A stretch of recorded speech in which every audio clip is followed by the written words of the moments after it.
शादी की पहली रात थी। सुहाग सेज पर सजी दुल्हन अपने पति के साथ नए जीवन की शुरुआत के सपने देख रही थी। तभी उसका पति स्वादिष्ट भोजन का थाल लेकर कमरे में आया और कमरे में उस भोजन की खुशबू फैल गई। दुल्हन ने मुस्कुराते हुए कहा, क्यों न मांझी को भी बुला लेते, हम तीनों साथ में भोजन करेंगे। पति ने हंसते हुए कहा, छोड़ो, माँ खाकर सो गई होंगी। आओ, हम प्यार से खाना खाते हैं। दुल्हन ने फिर कहा, नहीं, मैंने मांझी को खाते हुए नहीं देखा, उन्हें बुला लेते हैं। इस पर पति ने झुंझलाते हुए जवाब दिया, तुम क्यों जिद कर रही हो?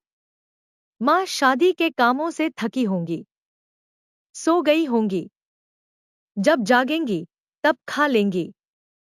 आओ, हम अपना खाना खाते हैं। यह सुनकर दुल्हन को एक अजीब सा एहसास हुआ। उसने सोचा कि जो व्यक्ति अपनी माँ का ख्याल नहीं रख सकता, वह भला मेरे लिए कितना संवेदनशील होगा। इस बात ने उसे अंदर तक झकझोर दिया। उसने उसी रात अपने जीवन को लेकर एक बड़ा फैसला लिया और कुछ समय बाद उसने अपने पति से तलाक ले लिया। समय बीतता गया। दुल्हन ने दूसरी शादी कर ली और अपने जीवन को नई दिशा दी। उसका नया परिवार उसे प्यार और सम्मान देता था।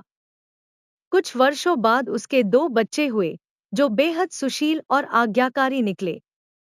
उधर उसका पहला पति भी दूसरी शादी करके अपनी जिंदगी जीने लगा। जब वह स्त्री 60 वर्ष की हुई, तो उसने अपने बेटों से 4 धाम यात्रा की इच्छा जताई। बेटे तुरंत तैयार हो गए और मां को लेकर यात्रा पर निकल पड़े।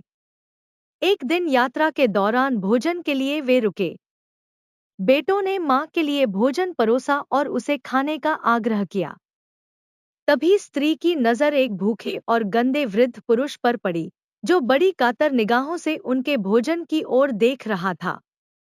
स्त्री का दिल पिघल गया।